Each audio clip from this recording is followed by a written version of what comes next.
2, 1. 7 things you don't really need to know, but probably should. I'm Jamie East, and this is the Sunday 7. In today's episode, we take a look at the limits of human survivability in extreme heat, science says we should eat with our mouths open, and dead spiders are being turned into robots. But first, it was this night in 1879 that Thomas Edison was about to go to sleep and dream up something pretty important. On the 8th of August 143 years ago, Edison was granted the patent for the first electric pen. Years later, it was adapted to fulfill an entirely different role and was repurposed as the first electric tattoo needle.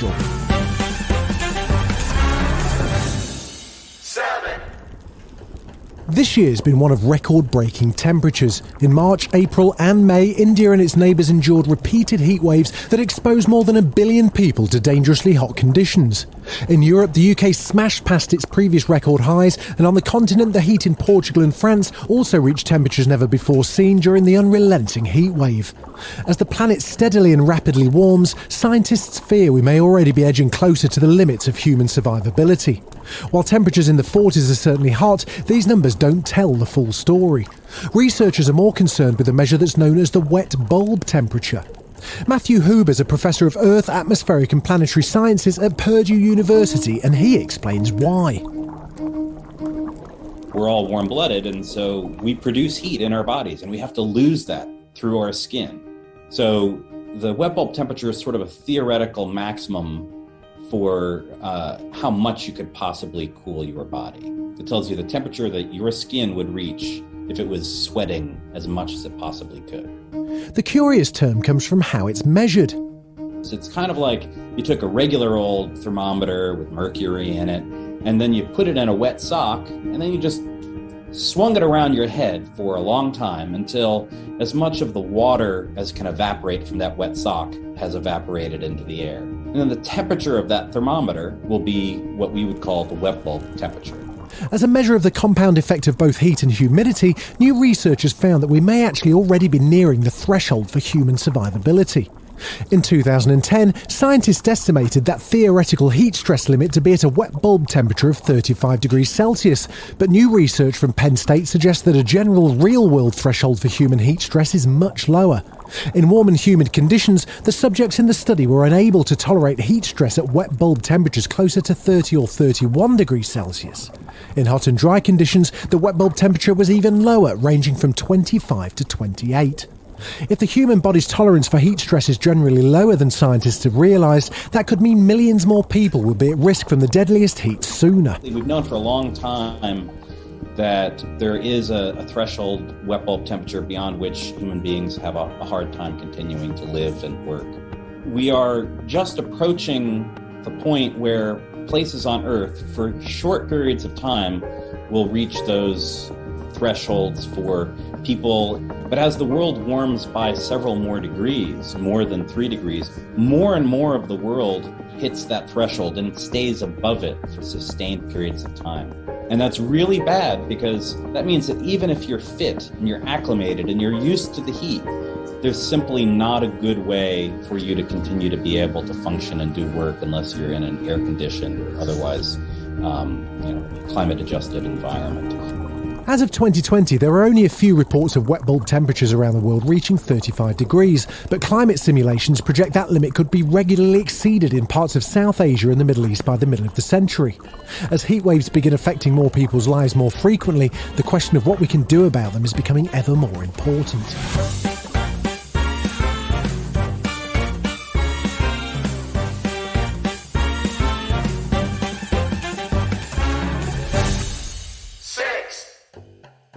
Bone fractures are a global public health issue.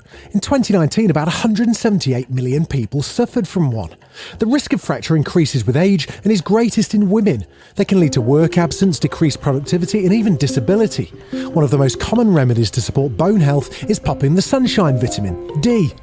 These supplements have long been recommended by medics around the world to prevent bone fractures, but do they really help? Well, according to a new study published in the New England Journal of Medicine, it may not be the bone-supporting shield it's thought to be. Vitamin D had no effect on the risk of fractures, and that was true in people who started with low levels of vitamin D. That means those who had vitamin D deficiency had no benefit from taking vitamin D supplements.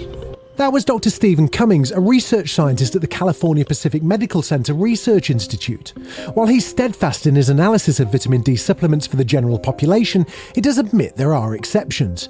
People with conditions like celiac or Crohn's disease, for example, do need vitamin D supplements.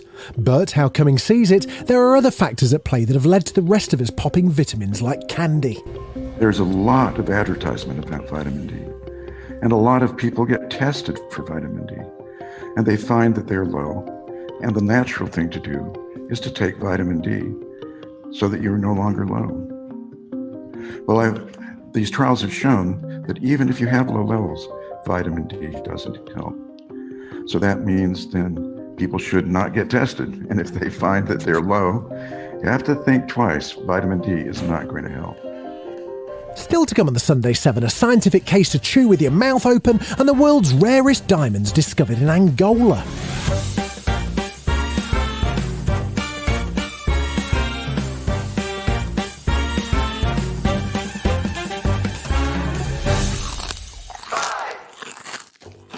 If you want to eat well and enjoy your food, it's time to throw out those table manners and chew with your mouth open.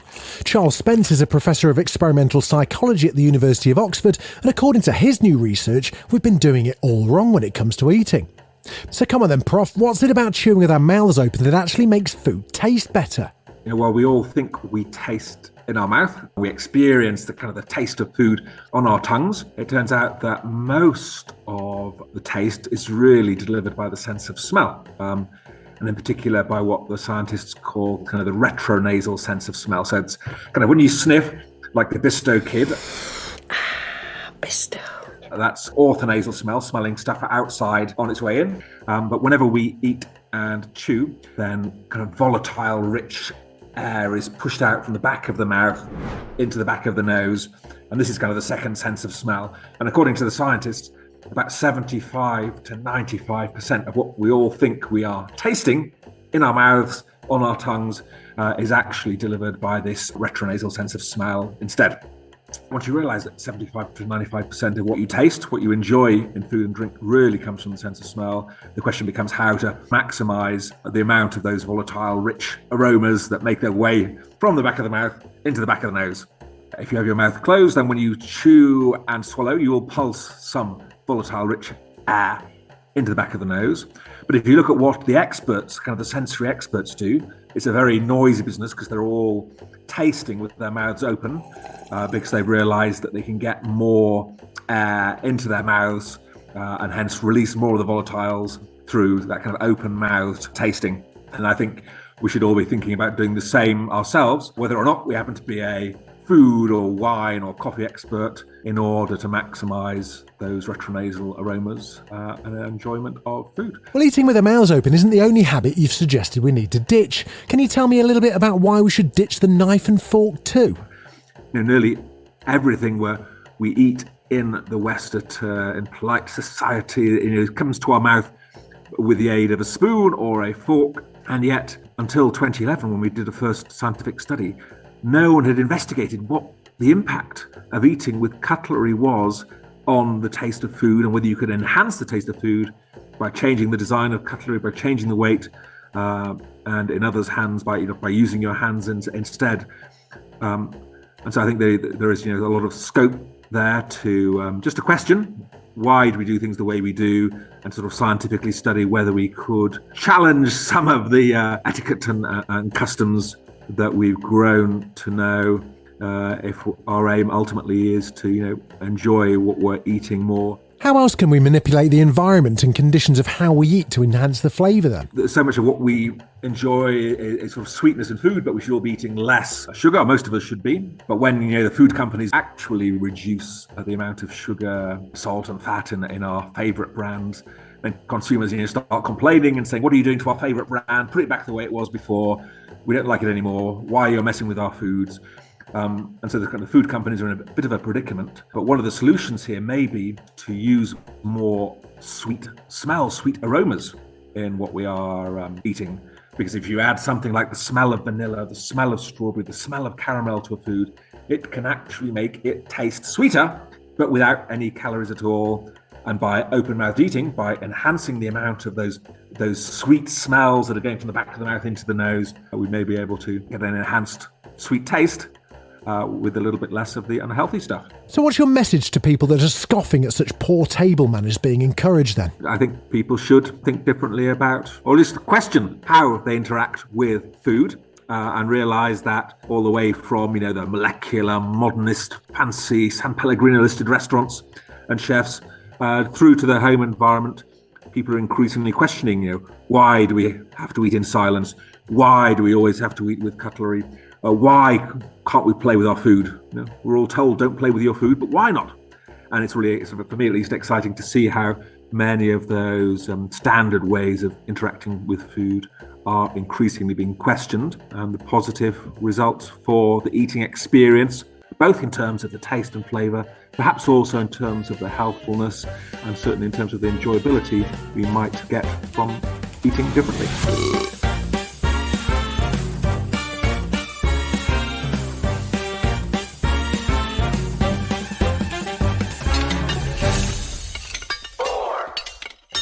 Miners in Angola have unearthed a rare pink diamond that's believed to be the largest found in 300 years.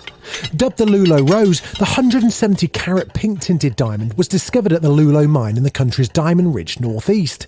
It's thought to be one of the largest of its kind ever found. Although it would have to be cut and polished to uncover its true value, similar pink diamonds have sold for an eye-watering $71 million. But what is it that's so special about these stones, and what gives them that alluring rose tone? As scientists, I can tell you why a yellow diamond is yellow. It's a little bit of nitrogen in the diamond. I can tell you why a blue diamond is blue. It's a little bit of boron in the diamond. I can't tell you why a pink diamond is pink. And it's a little bit exasperating when the highest price per carat gemstones in the world are being sold, and everybody's talking about them, everybody loves them, and yet you can't tell people why they're pink. That was Russell Feather, gem collections manager at the Smithsonian's Museum of Natural History. The lack of impurities in pink diamonds that Russell just mentioned has led scientists to speculate that the colour may be down to something else entirely. While some scientists attribute the colour to some kind of seismic shock that altered the stone's molecular structure, others are still searching for that elusive molecular defect. But for many people, diamonds will never be anything less than perfect, and a girl's best friend. Still to come on the Sunday 7, Saudi Arabia's ambitious new city, and scientists are turning dead spiders into robots. Right after this. You're listening to the Sunday 7. Follow us for your weekday news espresso, or even try our Ireland edition. It's in all the usual places.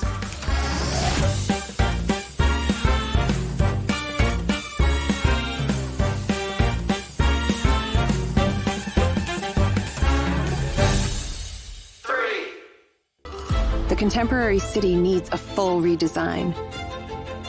What if we removed cars? What if we got rid of streets? What if we innovated in the public space? What if everything you needed was always a 5-minute walk away? What if invisible technology generates carefree and open urban space? What if sustainability was not a goal, but a given? What if we built The Line? The Line.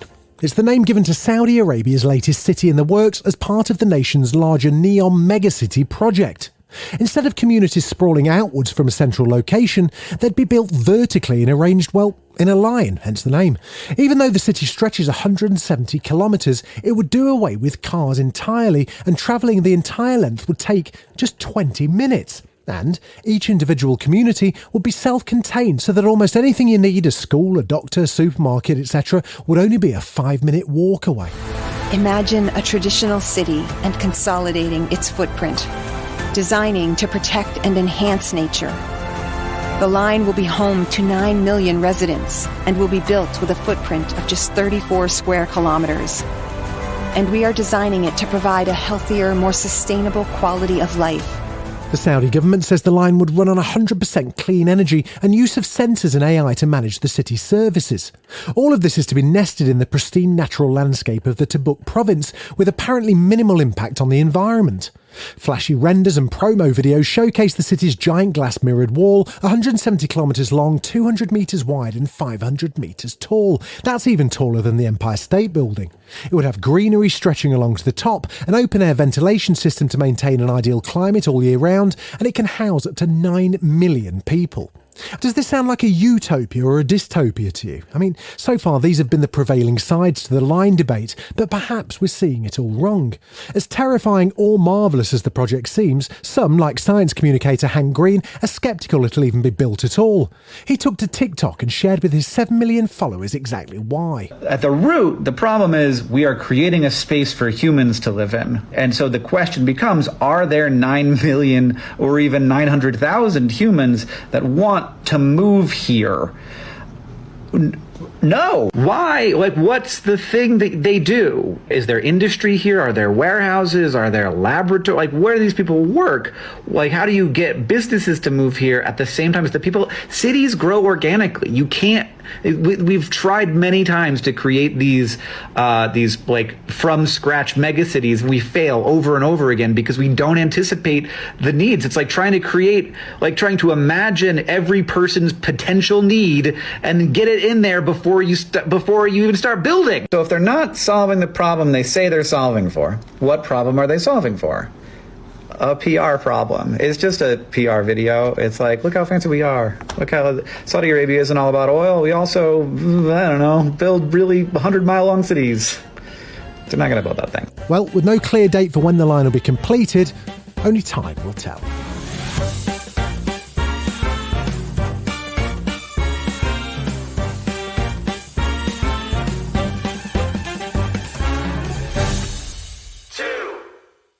Reanimating corpses and turning them into robots sounds like a far-fetched Frankenstein reboot, but that's exactly what a group of researchers are doing.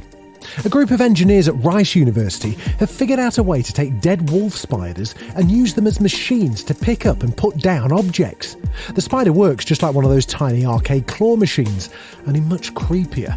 Researchers have dubbed this use of biotic materials as robotic components necrobotics.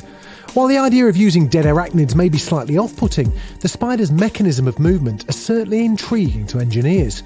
This is Daniel Preston, Assistant Professor of Mechanical Engineering at Rice University. The unique thing about spiders is that they actually don't have antagonistic muscle pairs. So in a human, we have our biceps and our triceps. They work to both flex and then extend the elbow joint. But when you think about spiders, they have flexor muscles that will bring their joints and appendages in towards the body, but they don't have extensors. And instead, they do that with hydraulic pressure that they generate inside of the main cavity or chamber of their body. And so because of that, when they die, that's why you see spiders curled up. But at the same time, that means that we can use hydraulic pressure when we use the spider as the material for our gripper to take advantage of that and extend all of its legs or joints. To create their gripper, researchers stuck a needle into the spider's hydraulic chamber, and by puffing small amounts of air through a syringe, the scientists could extend and retract the spider's leg at will. Fei Yap led the research and said even she was shocked at how well the manipulation worked. We took the spider, we placed the needle in it, not knowing what was going to happen. We kind of had like an estimate of where we wanted to place the needle.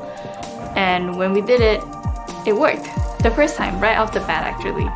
And that was really like, I don't even know how to describe it, that moment when you see it move. The dead spiders could pick up more than 130% of their own body weight and last through 1,000 open-close cycles. The Rice team says necrobotic grippers could have multiple applications, including the assembly of things like microelectronics and for collecting specimens. So one of the applications we could see this being used for is micromanipulation, and that could include things like microelectronic devices. We're excited about it because it also offers the potential to reduce waste streams. So these grippers, as you might guess, made from these biotic materials are compostable or biodegradable. It's a positive start, but the researchers say there's still a long way to go. Without any kind of coating on the corpse, the spiders were only functional for 2 days because dehydration made their joints brittle.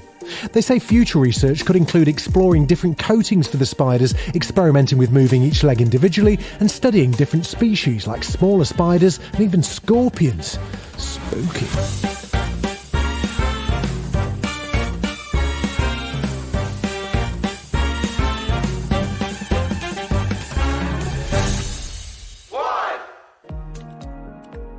Every year, countless millions of trees are felled worldwide to satisfy our demand for paper and cardboard.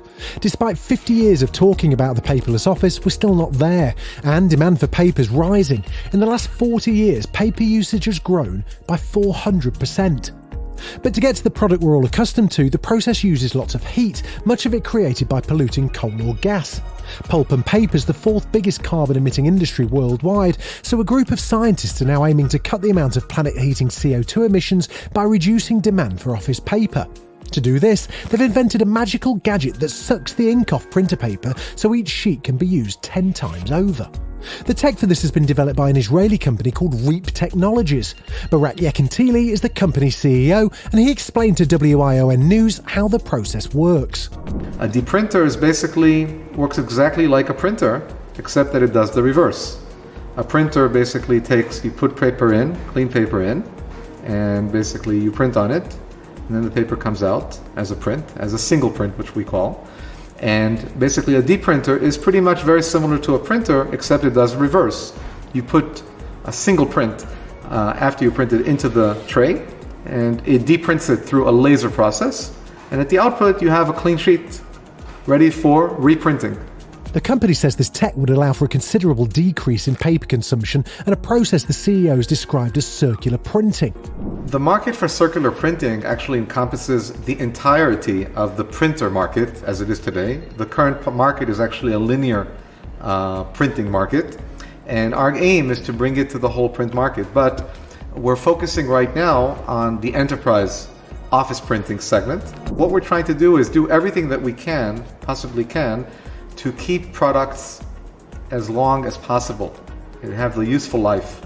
And just that our technology actually enables that for the print and paper sector, at least on all printed matter, to allow them to give them a second and a third and actually a 10th life. So it means that we don't need to cut down trees anymore, and we're conserving all the resources that are usually consumed in the normal process. As paper consumption continues to rise, the company hopes this tech will revolutionise the market forever. Wherever you're listening, do us a favour and hit the follow button. We'll be back tomorrow at 7 a.m. with the regular Smart 7. Have a great rest of your weekend. Written, produced and published by Daft Doris.